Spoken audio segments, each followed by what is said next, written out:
We are hanging out. Great, fantastic. Good to hang out. Seems like it's been for ages since we last, forever really. A little longer than normal, yeah. Yeah. How is the sound? Can you hear me okay?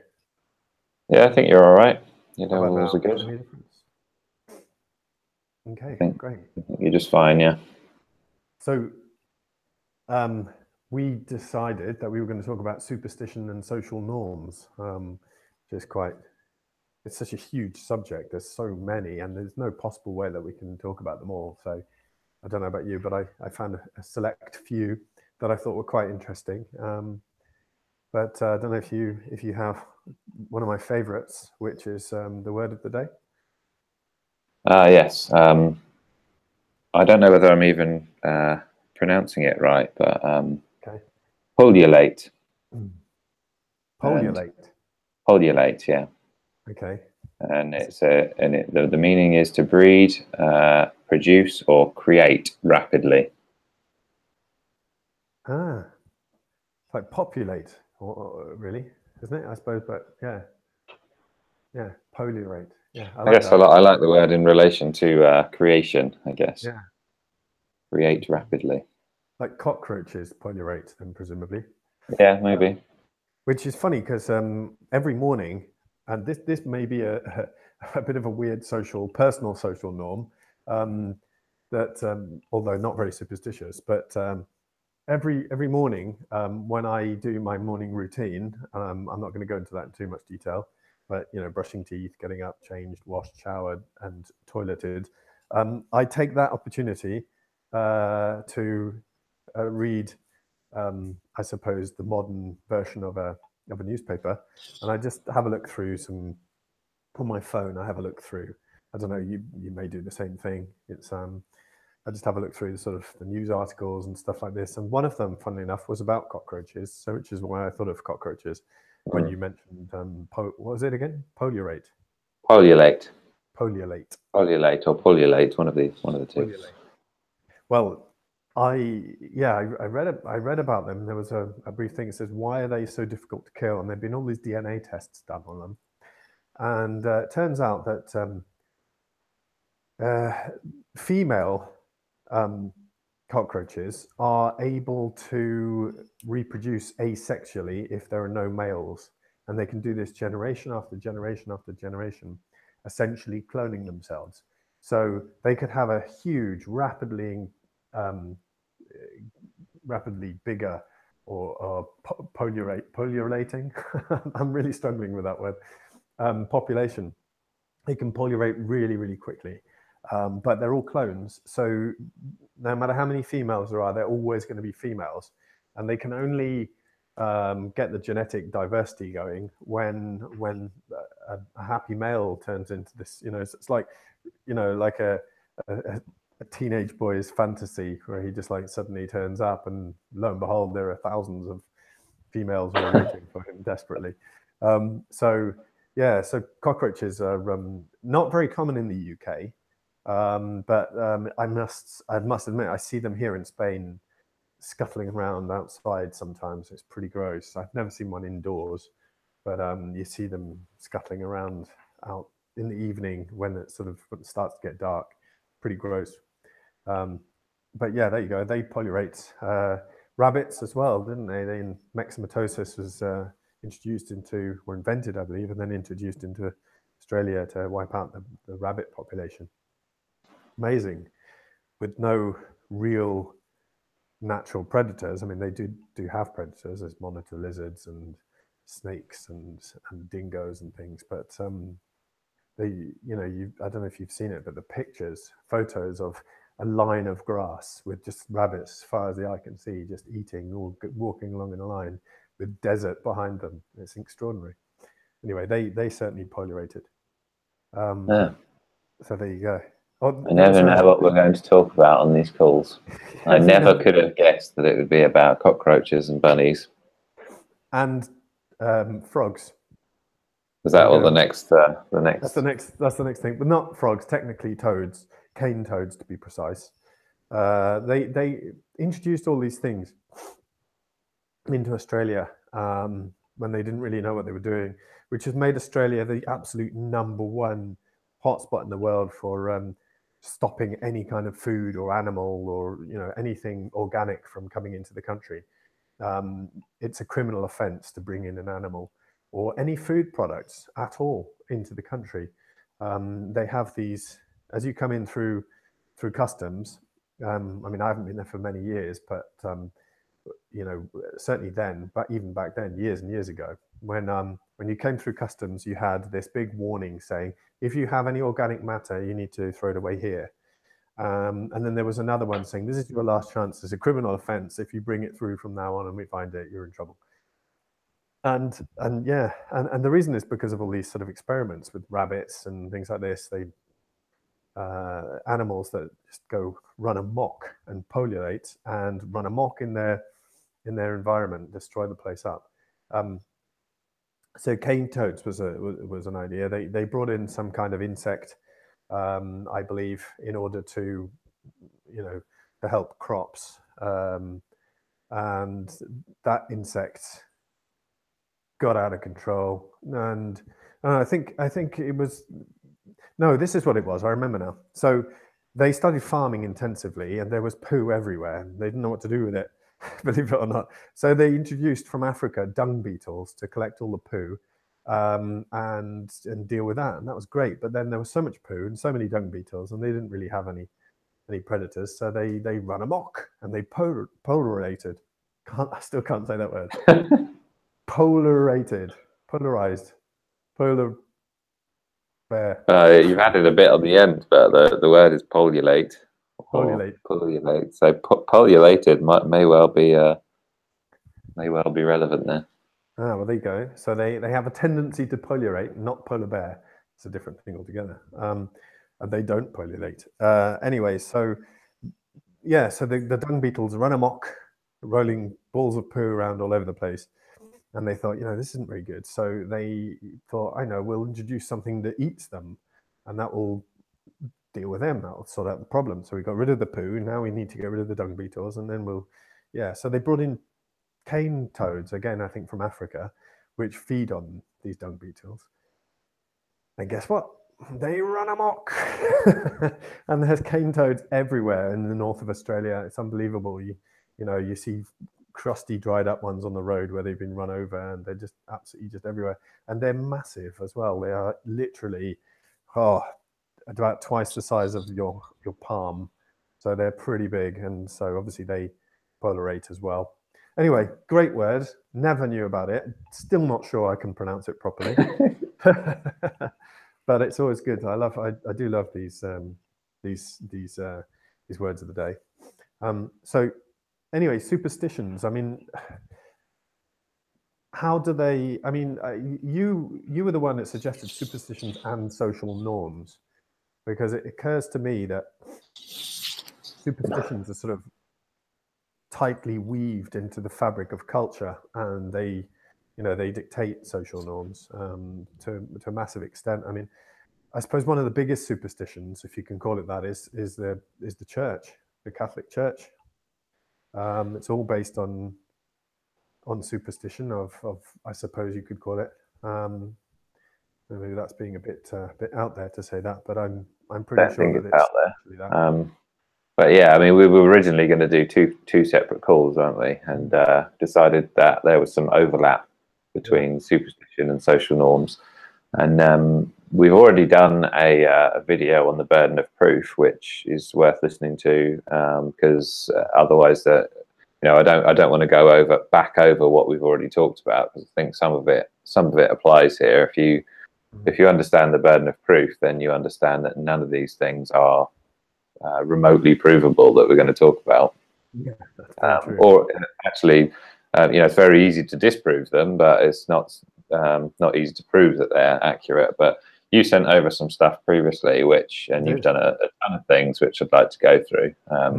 But before, I was just going to kick off, just because you've done far better than me in terms of collating various different social norms and superstitions. And one that was not on your list, which came up the other day, because our call with Andy Gwynn, he talked about the reticular activating system. So I was looking for things because we talked about them, and this one popped up, and it was the don't open an umbrella inside because it's bad luck.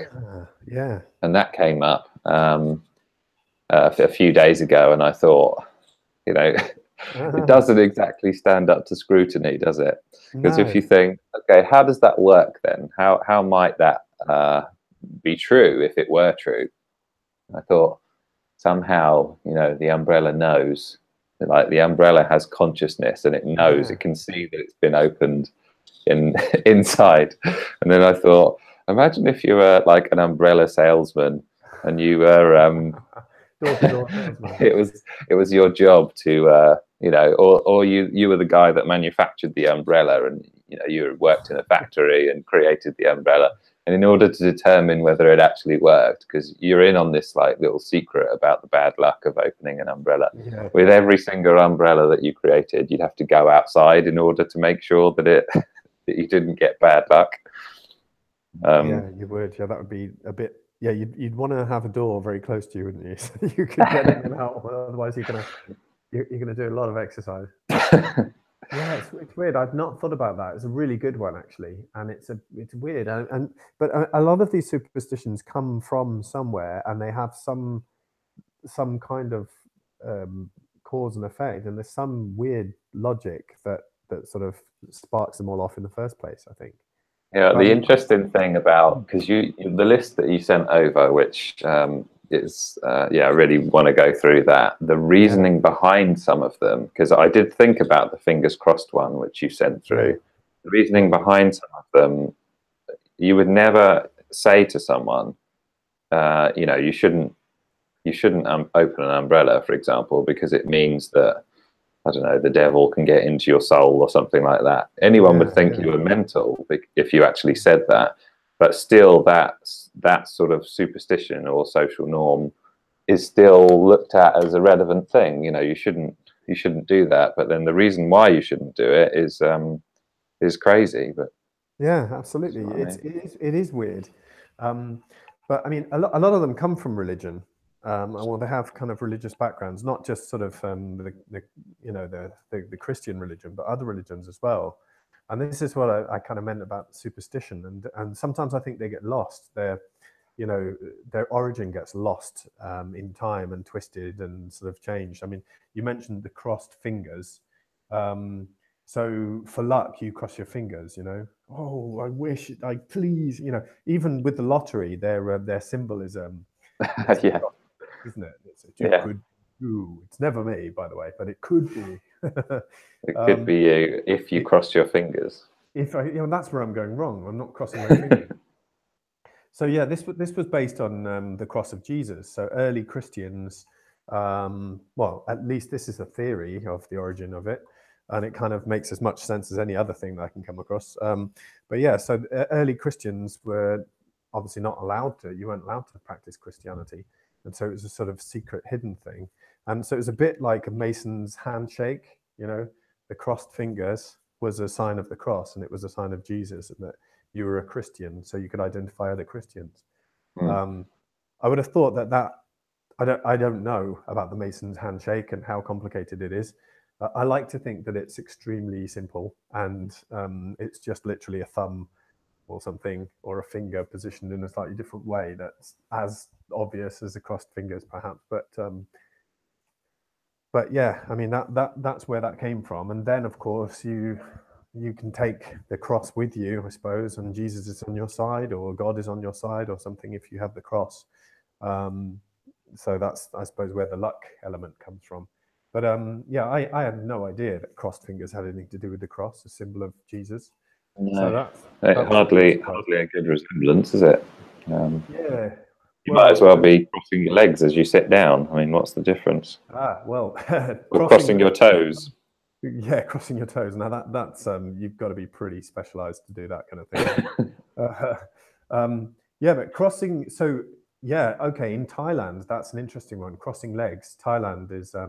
So I traveled to Thailand only once actually, but very many years ago. And I think it's sort of fairly well known these days. But in Thailand, You should never touch anyone with your feet. You should never touch anyone else's feet. You shouldn't cross your legs while sitting, because certainly not if you're in a sort of public space or if there are other people nearby, because pointing your foot towards somebody is a huge insult, apparently. And as I understand it, this kind of comes from a Buddhist sort of belief system where, you know, they have Buddhist stupas and temples and they always point upwards. Well, apparently you should never touch a Thai person on the head either, because the head is the most sacred part of the body. And to touch a Thai child on the head, pat them on the head, go, oh, there you go, mate, is a massive no-no. But similarly, the exact opposite is true of the feet. So the feet are a symbol of lowliness and being unclean, and, you know, it's the least sort of a spiritual part of the body, I suppose. And so, you know, that's a social faux pas. You don't touch anyone on the feet, and you don't point your feet at anyone. It's an insult. So, you know, but that's really, I suppose, I don't know, is that a social norm or is that a superstition? Or, I mean, where does the this is where the crossover occurs in my mind, because, you know, where does one end and the other, one does where begin? Well, I don't know. Where does one end and the other begin? It is kind of both, isn't it? But I mean, with respect to you know, body parts and what is deemed socially acceptable, it just immediately makes me think of things that we do, and it always makes me think about the elbows on the table being considered rude. Yeah. Now, and I've seen I think it may have been Ricky Gervais, but I can't remember exactly which comedian it was. And it was like, at what point did someone decide that elbows were rude, as opposed to, you know, you put your elbows up and you go, look at these elbows.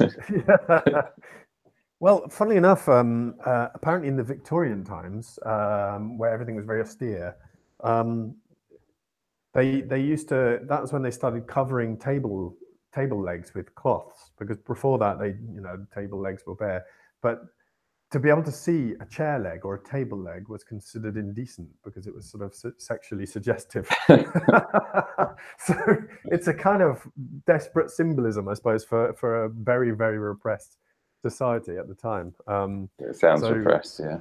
Yeah, that's definitely repressed. Here's another one, though. This makes a lot more sense.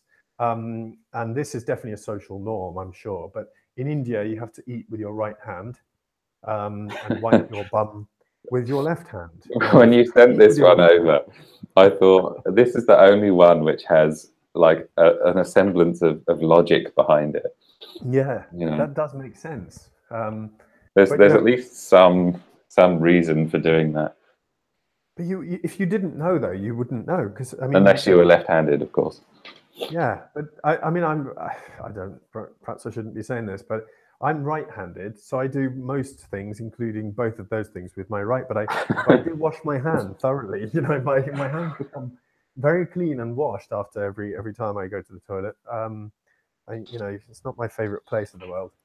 It may be useful if you don't have soap to hand. Yeah, if you don't have soap to hand. It's a good rule to go by if there's no soap available. Yeah, that's true. That's true. Another one that definitely has religious overtones. Buddhists walk around stupas and temples, keeping the Buddhist teachings at the center of their life. So they walk around clockwise always. And there's a big, in fact, the largest Buddhist temple or big Buddhist stupa, which, if you know what a stupa is, it's the sort of triangular, sort of shaped Buddhist temple that sort of points towards the sky. And the largest one in the Western Hemisphere is, funny enough, in Benalmádena Pueblo, which is about a 10-minute walk from where I'm currently living, and it's full of Buddhists from all over the world. They come there, and it's got a spectacular location overlooking the sea. On a clear day, you can see Africa on the horizon, and you can see the snow and the Sierra Nevada in the other way, and you can see all the way along the coast. It's a very beautiful place. And it's kind of relaxing, and as I say, you get people from all over the world coming and doing I don't know, meditation or whatever it is that Buddhists do.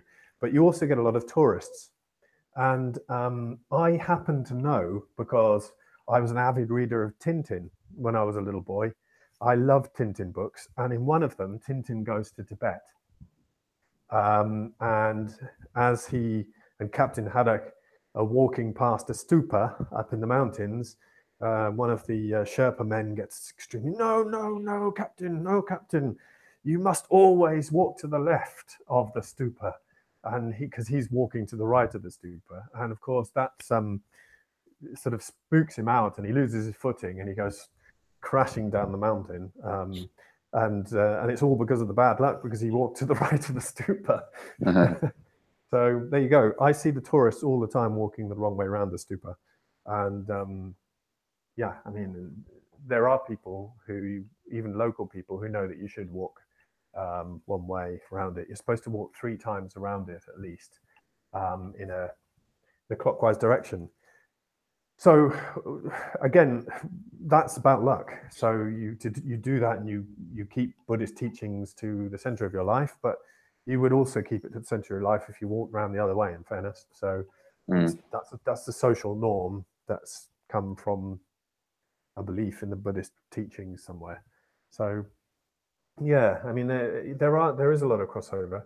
I mean, there's loads of other ones. One of the ones that I really liked is some of the Chinese ones, and they're related a lot to luck, because the Chinese, they love luck, anything to do with luck. So in China, the number 8 is lucky. So for example, they deliberately started the Beijing Olympics 8 minutes and 8 seconds past 8 on the 8th of August, which is of course the 8th month, 2008. So that was all about luck. That's taking things to the extreme, isn't it? We have a similar thing though, don't we? But it's just not, I don't think people are quite as adamant about it. It's just that you mentioned the no, there's not a, is there an unlucky version of that as well with China? Yeah. And number 4. Number 4 is unlucky, and you mentioned, is it you mentioned that there's no 4th floor in some instances. Yeah, so and we have the similar thing with 13, right? With 13, yeah. So number 4 is considered unlucky because it's very similar, apparently, to the word for death. Either, I'm not sure whether it's the word as written that looks similar, or is the sound of the word for sounds like death, or both maybe. But yeah, it's considered very unlucky because it's similar to the word for death. So buildings, streets, and all sorts of things just don't contain 4, and sometimes don't even contain the number 40 because it contains a 4. And 44 is definitely a no-no. And 4,444, well, forget about it. So yeah, that's a weird one. And I actually have been to in fact, I stayed with a Chinese family years and years ago when I was in Thailand. They were living in Thailand, but they were Chinese, and I stayed with them for a week, 2 weeks actually. It was an amazing experience.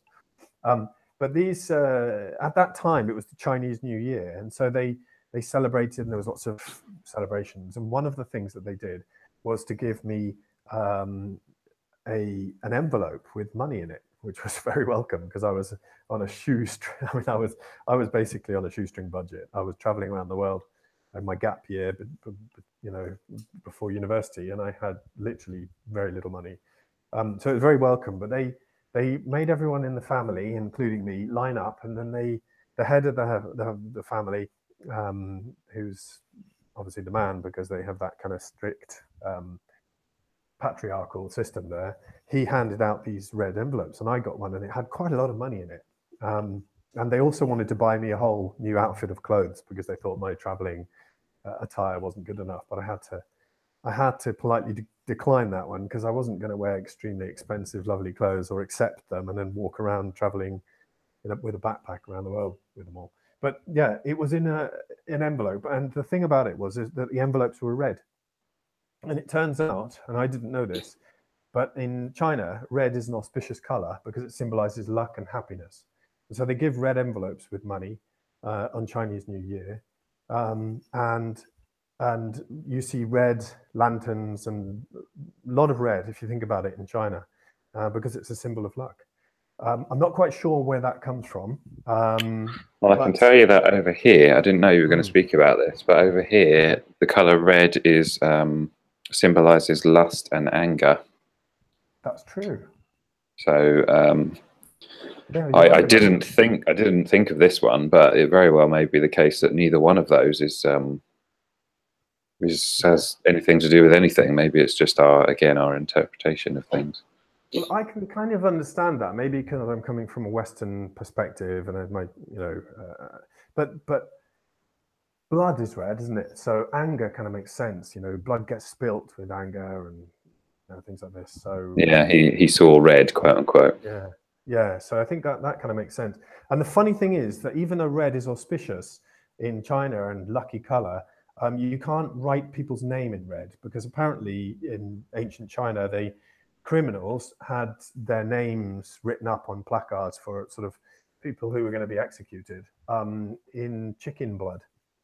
And so red is the color of chicken blood, and therefore if you write anyone's name in red, then it's extremely unlucky. Or it's a social faux pas, let's just say. But those kind of make sense. I mean, you talked about 13. Okay, so 13, I looked this up, and as far as I can tell, it comes again from Christianity, because there were 13 people at the Last Supper, and one of those people turned out to be a traitor. He betrayed Jesus. And so if there are 13 people, then or at a do or anything, then that's supposedly very unlucky.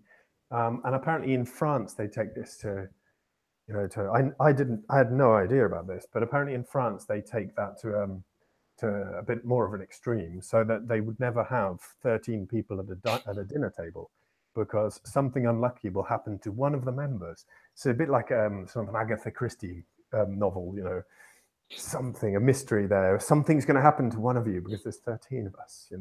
Who's it going to be? Is it going to be you? It's kind of a bit of a who done it, or who's going to get it, maybe. So 13 is that, but it's as far as I can tell from what I read up about, 13 is because of the 13 people at the Last Supper, and one of them turned out to be a traitor. So, I mean, I suppose by that same logic, one of them must be very lucky, right? In fact, my grandpa the seventh one is a very lucky individual. The seventh one, yeah, that's it.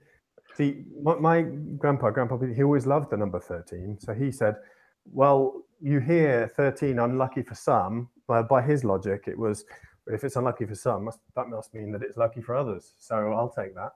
And he loved the number 13, just because of that logic. So, nothing untoward happened to him when he died of old age, but he had a fabulous life until then. So, I'm not sure that 13's quite as unlucky as people make it out to be. But there are some interesting ones. I mean, there's loads. This is one that I didn't know about, but that kind of reminded me of things that I kind of heard anecdotally, I suppose. That in Russia, you must always finish a bottle. When you open a bottle, it must be finished. So if you open a bottle of vodka, you're not allowed to leave it half open. I mean, you've got to drink the whole bottle. So never open a bottle on your own unless you want to get absolutely blind drunk. And you should never put a shot glass down until all the liquid is consumed. So if you've got a shot glass, but I mean, even then, if you go to a pub in England and someone buys shots for you, you're supposed to neck them back in one. You're not supposed to put them down. I don't know what happens if you don't. Do you get a gun put in your face? Do you get bad luck? Do you get left out in the cold with no clothes on? I mean, I don't know what happens. You get scowls, I think. People scowl at you. A scowl is bad enough. Yeah, you wouldn't want that. And in Germany, they have another one that's another sort of, I suppose, is it a social norm now? I'm not sure. But regarding that, so, and I've heard this in Spain also, and I don't know in the UK. I'm not sure, actually, funnily enough. But when you when you toast someone and you say cheers, you've got a glass in your hand, or Prost, as they say in Germany. You should never ever do it with water for some reason. It must be any other liquid, presumably, but not water. Because if you cheers with water, you say Prost with water, then you're apparently wishing death on everybody who is there at that time. Well, if that's the case, then I wish death on an awful lot of people. Because I've toasted many, many people with water.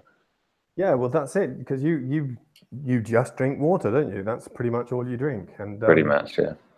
The issue, or the sort of get out clause there, is that I didn't know I was doing it, therefore it must not be true. Ah, interesting. That's very logical, isn't it? Yeah, but now by that same logic, how are you going to feel the next time somebody somebody yeah, the next time I know, and therefore it's all going to come true, regardless of the amount of people I'm toasting with. Yeah, well, that would be awful if you did do that though, and you knew about it, and then someone had a horrible accident.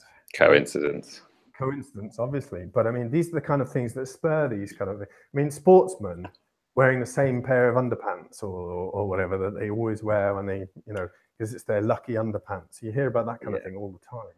Yeah, lots of people in high level sports think that they've got lucky socks or something like that. Yeah, it completely takes away from all their hard work and commitment that they have. It does, but I guess in a way there's a little bit of logic to it in a weird kind of twisted way. And you'll have to follow me here because it's a bit of an abstract one. But basically, muscle memory is essentially your body doing the same thing and learning a pattern through repetition, right? So if you throw a ball at a wall and you're trying to hit a target, or you throw a dart, for example, that's a sort of better analogy.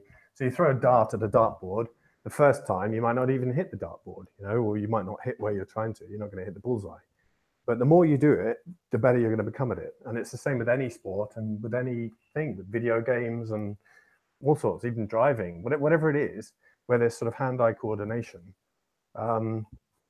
It's the muscle memory thing that comes in. So possibly by doing the same action all the time, maybe it's an extension of that. So, I did this last time, so that worked. But I don't actually believe it. I think it's sort of got a detrimental effect. I suppose if you might feel a bit better if you're wearing the same pants that you wore before, because there must be lucky pants. But at the same time, people may not go near you. That's the only problem. Yeah, that's right. Well, that's maybe why you might work so well if you're a footballer. I see what you mean. This all just sounds like wrong conclusions, doesn't it? But I was wearing these socks, and therefore, if I wear them again, then I'm going to get the same result.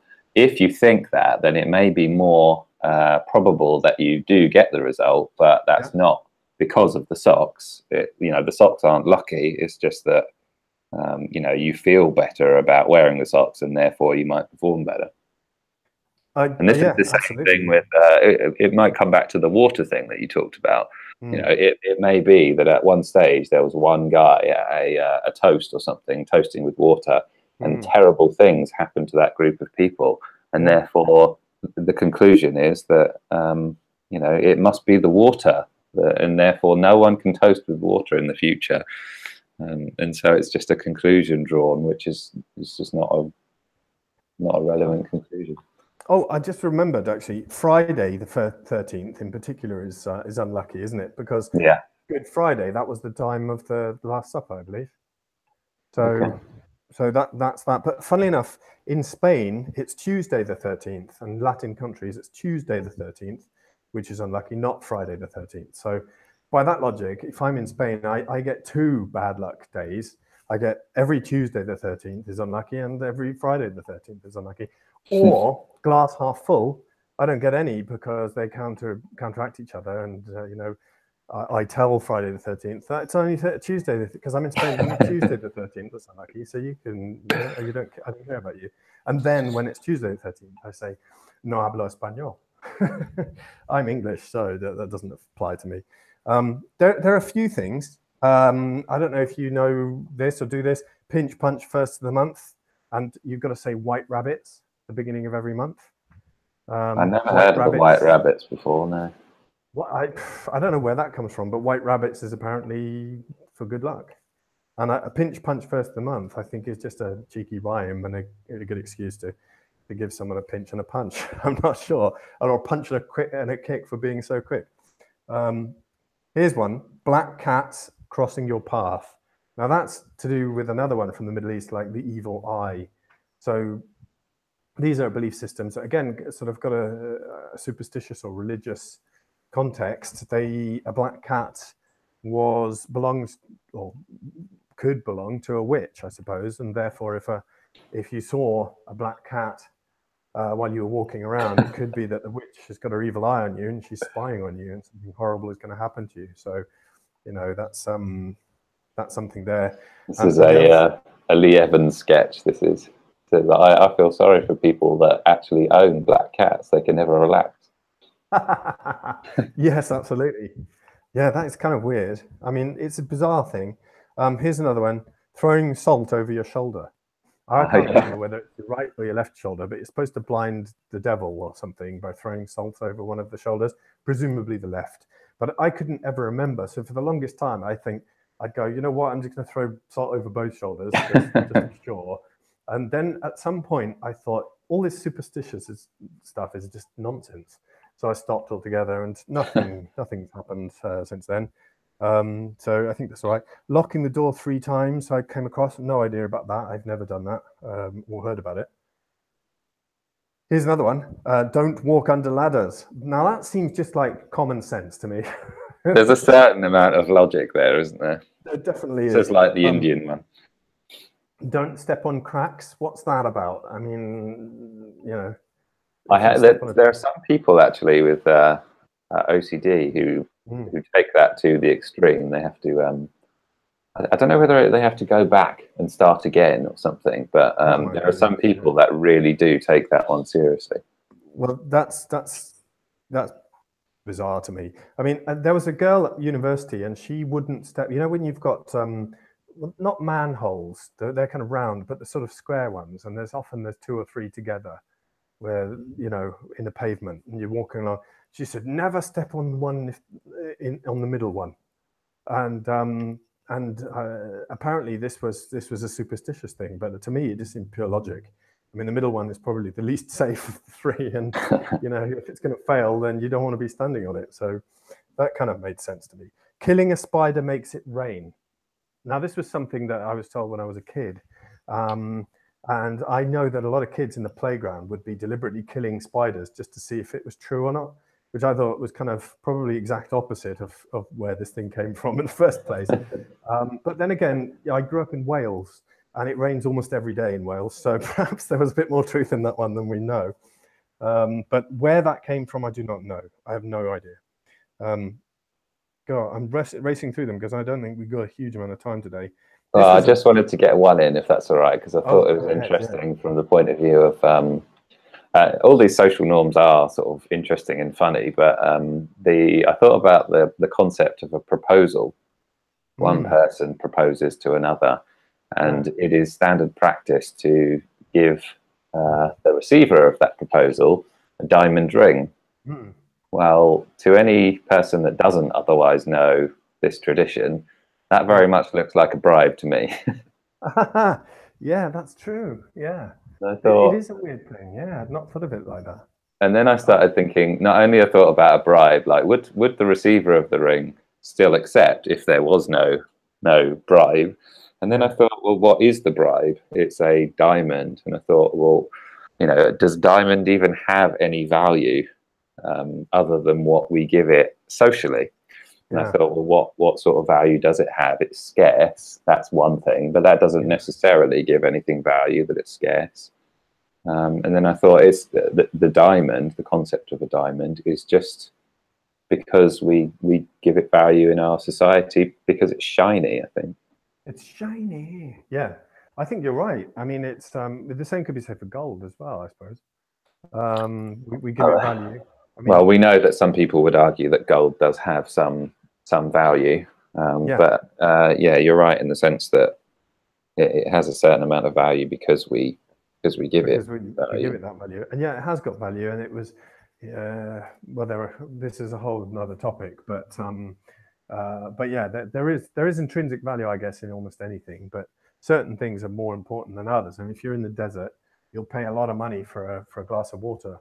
And you might not pay anything for a glass of water if you were somewhere with ample supply of water. So I suppose scarcity is important. It reminds me of the diamond thing. I can't remember where I heard it, but it was a location in a remote part of the world where diamonds were quite, there are many of them available that you can just sort of find them. And there was someone who visited to go to this location specifically for the reason of diamond hunting, and traded with a child a chocolate bar in exchange for a diamond, because the diamonds were so plentiful and the chocolate bar was something that they'd never seen before that they really wanted. I don't know whether that story is true, but it's an example of how we give things value. Amazing. And there's something I'd like to talk about maybe in the next call, which is like paradigm shift ideas, because there are some quite staggering ideas, and some of them are very, very simple. And I got a whole raft of really cool anecdotes and stories that I really like about paradigm. I mean, it's one of my favorite things, a paradigm shift. So that a paradigm shift is essentially where you have a core belief, or you have a belief structure, and then something happens which doesn't really change your mind. It just opens up so much more than you ever imagined before. So, for example,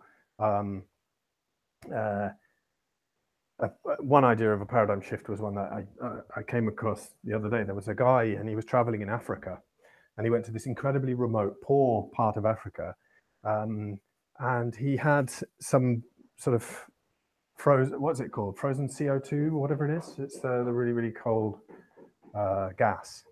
And he decided he was going to make some ice cream for these two guys that he'd been his guide, and they were great guys, and they'd been fantastic to him. And it was somewhere incredibly hot, always hot. And he made ice cream, and there were these two old guys, sort of 50 to 70 years old, something like that. And he made them a bowl of ice cream each. And they'd never had ice cream before, of course, because there was no electricity there and all the rest of it. And so one of them put a scoop of ice cream into his mouth, and he just went, whoa! And it was a brand new experience for him, because up until that moment in his life, he'd never even had the concept of cold. It wasn't the taste that blew him away. It was the fact that something was cold, because he'd never experienced cold. He was 50 odd years old, and not once had he ever had the sensation of your cold wind blowing on your face, or water being cold, or anything being cold at all. He just had literally zero concept of cold. And I just thought, wow, that's just extraordinary. That's a paradigm shift. This guy's eyes have been opened. He's now suddenly realized that there's a new sense, a new sensation that he was totally oblivious to up until that time. And so these kind of wow kind of moments, these kind of, as I like to say, as you know, the Matrix one moment where Neo just goes, and he is the one, and it's that kind of moment, the paradigm shift moment, which I absolutely adore. I love that, and I've got loads of things that I'd like to talk about. And I guess I've got in a minimal way that links into what we were talking about, especially with the diamond ring and the getting down on your knee social norm, is that I did that with my wife, and presume you did that with yours as well. But I did that with my wife, and I invited her to my flat. Not the most romantic place in the world, perhaps, but I'd made this amazing meal for her. I'd spent ages. I'd got all of the ingredients. I'd done a test run and cooked it up before, and it worked really well. And and I cooked this amazing meal for her. And I didn't tell her at all. I just invited her in, and there she came. And there was candles and some nice music and nice nice smell and everything. And I sat her down, and I had a nice bottle of wine, and I gave her this lovely meal, and she loved it. And then I got down on my knee, and I gave her a diamond ring, and said, "Would you like to marry me?" And she said, very happily. I was very nervous. I remember being incredibly nervous, even though I knew she would say yes, but I was still nervous, you know. And she said yes, thankfully. I was extremely relieved about that. But it turns out afterwards, in retrospect, she had absolutely zero idea about this social norm, because in Spain, she'd always considered that we were going to get married, because they take sort of relationships extremely seriously in Spain. And, you know, if you're with someone, it's just assumed that you're with them and that you'll marry them. And so she just automatically always assumed that we'd get married. So to her, it had no great significance. I mean, it was a nice experience, but she didn't, it didn't blow her away. It didn't sort of make her day. It was just like, that was nice. I really enjoyed that meal. Have you know, it didn't, and her reaction was yes, but she wasn't sort of in tears of joy or anything like that, or slapping me in the face or saying, ah, in your dreams. No, it was quite a just, oh, thank you.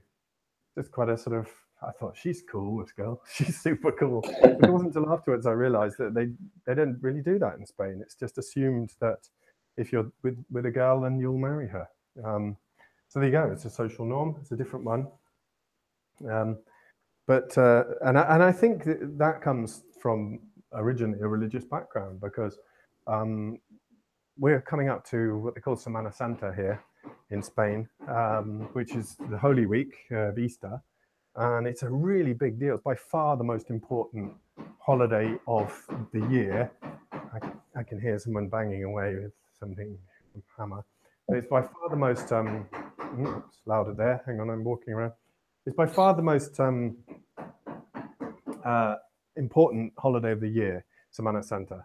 And they do an amazing amount of processions, and they pick up the, you know, they get dressed up like the Ku Klux Klan, which can be a bit scary, and there are penitents going on, and there's, you know, these incredible processions where they walk around. I don't know if you've ever seen it, Tom, but it's quite a spectacle. And they'll do many processions with lots of people during the day, during the night, walking through towns, carrying an effigy, I suppose, a statue of Jesus, or a statue of Mary, who they refer to as the Virgin all the time. She's never Our Lady or anything like that. It's always the Virgin, and they have very strong sense of religion, that sort of almost an old-fashioned sense that's deeply woven into culture here, and so they have a completely different set of. I mean, the young people are much more modern and they're changing, but certainly the people of our generation, I think, are possibly the last generation where they have this deep-seated sense of religion being a part of everyday life, and you know, it's a very bonding thing, and the culture, the society of a village is very much. There's much more of a sense of community there, but at the same time, if you don't fit in very well to that community, then, you know, you could feel, I suppose, that you're rejected or neglected somehow. But nevertheless, it's this is religion or superstition that's in Spain very deeply woven into culture. So, you know, there you go. I mean, it's superstition and social norm. And there are many social norms here which I didn't pick up on. Very subtle things often. But I don't know. This isn't really about luck or superstition exactly. But one thing that always amused me quite a lot when I learned Spanish was this. In England, we would teach our children to say please and thank you, and it's extremely important. And in Spain, they don't. They very rarely say please and thank you. But what they do is they say hello and goodbye all the time. So if you're walking down the street in the village and you see someone, hello, good morning, buenos dias, buenas noches, or whatever it is at the time of day, or hola, meaning hello. But you always greet people. And if you go into a shop, you'd greet people when you say hello. And then when you leave, you say bye. And it's just a social norm. And if you walk into a shop and there's a whole bunch of people there and you say, hola, you'll get half a dozen people say hola. And you always feel that you're welcome somehow. Whereas English people I see coming into a shop and they won't say anything. But then they'll say please and thank you. And and then they'll leave the shop. And I've heard Spanish people saying, "Oh, they're rude." Yeah, they're rude because they didn't say hello and goodbye. And at the same time, I've heard English people saying they're so rude, the Spanish. They never say please or thank you. So these are social norms that, you know, I always say please and thank you, and I always say hello and goodbye because I've kind of picked up on those social norms. And in a way, by doing that, being open-minded, I think you do get a bit more luck because I really believe that you make your own luck. And so maybe there is a bit of superstition in there. Can I mention a special one to close off the call? Yeah, a special mention, which is to knock on wood. Knock on wood. Yeah, that's true. Yes. This is on your list, I think. It was, yeah. I think you said that there was some reasoning behind it, and I mean, I only mention it just because people have, like, you know, I've still got my health, knock on wood, and I'm thinking makes no difference if you knock on wood. Knock on wood, touch wood. Yeah. Okay. So when I looked this up. This came from Germany, apparently. You know, I'm going via Wikipedia and other sources, so I mean, I can't be 100% sure that these are all true. But the saying goes that when you go into a pub in Germany, people would sit there in a beer hall or whatever, and they'd all be sitting there at big oak tables. And apparently, the devil is allergic to oak. So there's another. Well, obviously. I don't know where that comes from. Perhaps if anyone's listening, they'll know. Or, you know, you could always research it. It's pretty easy these days with Google. But you run into people all the time who are allergic to oak. I've heard that loads of times. Really? No. No, I never heard that. I've heard of people being allergic to silver and gold and things, but which is kind of not great, is it, if you're into these precious metals? But yeah. So anyway, so people would come into the beer hall, and before they joined the table, they would knock on the table. They'd knock on the wood to prove that they weren't the devil in disguise. But there's one other thing that I just I found, which was extraordinary, and I literally know. I mean, there's many more, and we haven't even talked about some of the sort of more abstract, out there kind of almost sort of tribes of people who still live almost untouched by you know, Western civilization. And I mean, these guys, they live in an amazing world. But here's one in Japan. You don't leave chopsticks in bowls. So when you finish your meal in Japan, you should leave the chopsticks resting on the top of the bowl, not resting in the bowl, if that makes sense. So they should be horizontally on top of the bowl. And the reason is that apparently leaving chopsticks in the bowl is associated with funerals. Not sure why. And sticking with funerals, in Japan, if you ever attended a funeral in Japan, apparently you should keep your thumbs firmly tucked away. And this one's bizarre to me, but you should keep your thumbs tucked away in the palm of your hand, because if you don't, then the ghosts could sneak under your thumbnails and sneak into your home, and then take your loved ones from you while they're still young. Now that's a really dark one. I mean, who comes up with that? And why thumbnails and not other fingernails? That's what I was thinking. You know, that's the first thing that sprung to my mind. What is that about? That's an out there one, that's for sure. Yeah, that really is. And there probably are loads and loads and loads of others. But I don't know whether it's a subject for the next one or not, but that sort of makes me think, because you mentioned there are many more about what's deemed to be sexually attractive among various different nations. Oh yeah. Because one of the ones which came up when I was doing the research was like, there's countries or tribes that sort of put those rings around the neck. Yeah. I don't know whether you've seen that, and the sort of stretching out the earlobes. And I always wondered why they did that, but apparently it's due to it's very attractive for a woman to have a very long neck. And it doesn't extend the neck or anything like that. It just gives the appearance of having a long neck, and that's why they do it. It does extend the neck, actually. I think it's body mutilation, like in China, ancient China, where they, in fact, until the early 20th century in China, where they would bind high-born female babies' feet so that their bones wouldn't grow properly, and so it would leave them with very, very small feet because that was deemed to be a very attractive feature. Yeah, I remember something about that, curling up the toes. But it could be a topic for the next call because I mean it's a good one to discuss. It is in and of itself, just because there's all sorts of things that we do in this society to, or that generally speaking, females do in order to make themselves sort of look more appealing or or give themselves confidence or whatever.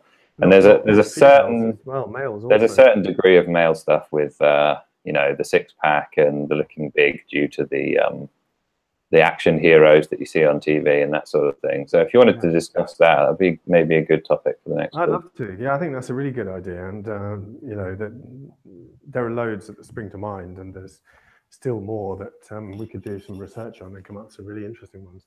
But after that, I'd like to do the paradigm shift one, but because I've got some, these things just come up in conversation and you make you think, oh, I want to talk about that, but we just don't have the time. But yeah, I think, sexual attractiveness in different cultures is fascinating.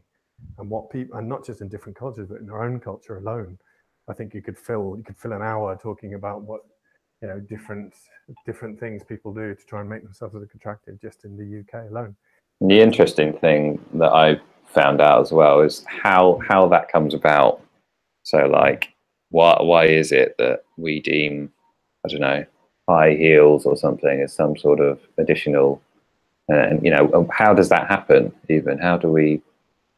Or we talked about the stretched earlobes thing. How did it come about that suddenly becomes a socially accepted thing? That's more appealing. And the massive plate in your lower lip. That's the thing. Yeah, that's the other thing I forgot to say. But if you want to talk about that on the next call. Oh yeah, definitely. I'd love to. That sounds great. Because I think we're one behind now, so we should probably try and do one as soon as we can. Yeah, we should. Okay, well that sounds like a good one to do. But then, yeah, let's not forget the paradigm shift one because I love that one too. Yeah, we can do either. That's cool with me. Okay, great. Well, I know you're a busy man, Tom, and I must admit I have quite a big list of chores to do. So we'll have to call it there, I suppose. All right, mate. But yeah, I'm looking forward to some of those things that we might discuss next time. Oh, hang on, just one last thing. If anyone is listening and they want to know a little bit more about luck, because we didn't really talk about luck in much detail. Darren Brown did an amazing experiment on luck. Have we got time just to very briefly talk about this, Tom? I've got a couple of minutes, maybe. Okay. So Darren Brown did an experiment on luck in a little village on the Yorkshire border.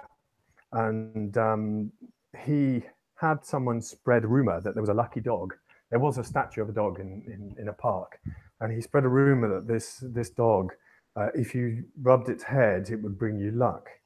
And then they had a hidden camera and they secretly filmed. And over a period of time, more and more people came and started rubbing the dog's head.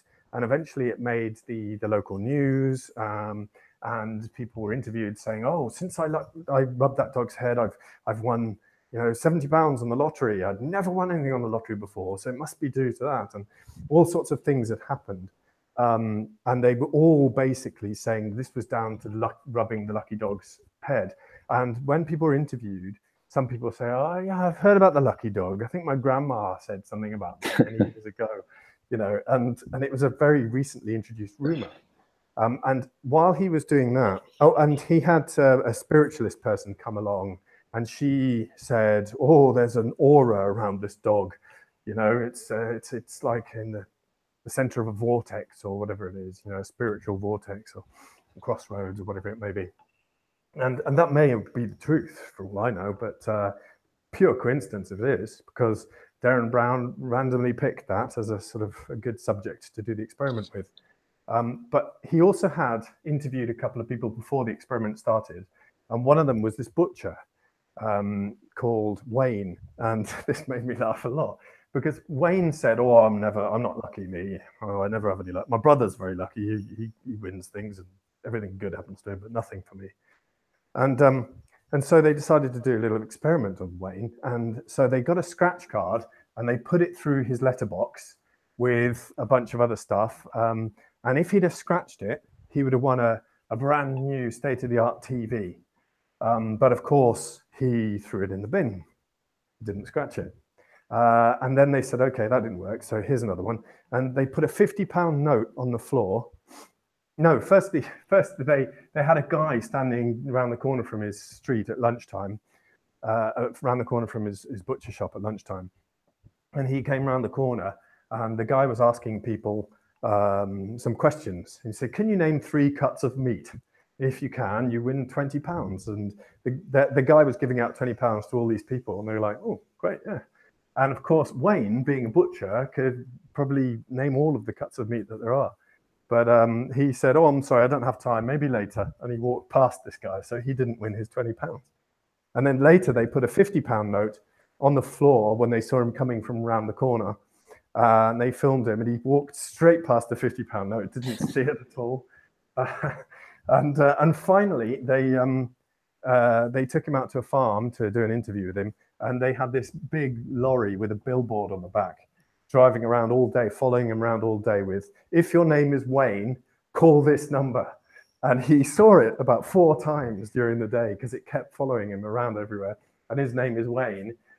Finally, he found the number, and Darren Brown sort of introduced him to what was going on and all the rest of it, and explained the story. But I guess the point is that there are all these superstitions about spirituality and people assuming that the lucky dog was there from many, many years ago, and people inventing stories about the origin of this myth and all sorts. And funnily enough, there was a much bigger introduction of there was a huge increase in sort of people stating that lucky things had happened to them since rubbing the dog's head. So perhaps just the belief that it was lucky made people feel lucky. But overall, it came down to this, that luck is about taking opportunities when they present themselves. And Wayne never took any of the opportunities that was presented to him. And they really had to sort of jump up and down and put a huge lorry with a billboard telling him to call them several times before he took any kind of action. And I guess it left me thinking that luck comes down to this. If you never do anything, you will always be unlucky, simply because lucky things will never happen to you. I always park my car where I want to park. You know, near my house here, there is there's no parking directly by it, but there's a street around the back, and it's a one-way street. And if you go down to the bottom of the street, which is close to the house, there's usually no parking spaces. So then you have to turn around, go all the way up and park on the other side of town. And I have this every day, and I come there and I always go down to the bottom of the street, and people are always amazed at how often I manage to park very, very close to the house. And it comes down to this: if you never go, you'll never be lucky, and you'll never park near the house, because you think, oh, there's never going to be a space, there's never any spaces, so I'll park where I know there is going to be a space, which is much further away. But I never do that. I always drive right down to where I want to park, and sometimes there's a parking space, and I park, and sometimes there isn't, and I don't. If there isn't, nothing lost. Give me a couple of minutes, and I find another space further away. But if there is a space, then people call me lucky. There you go. The harder I work, the luckier I get. The harder I work, the luckier I get. Fantastic. Who said that? Was that you? Gary Player, professional golfer. There you go. Oh, fantastic. So there you go. Well, I got to call it there, buddy, because I got to go. Okay. Well, it's good to end on luck and not on the funeral thing. So luck is much more auspicious. Anyway. All right, mate. Thanks for the call. I thought it was a good one. Yeah, I enjoyed it. All right, bye.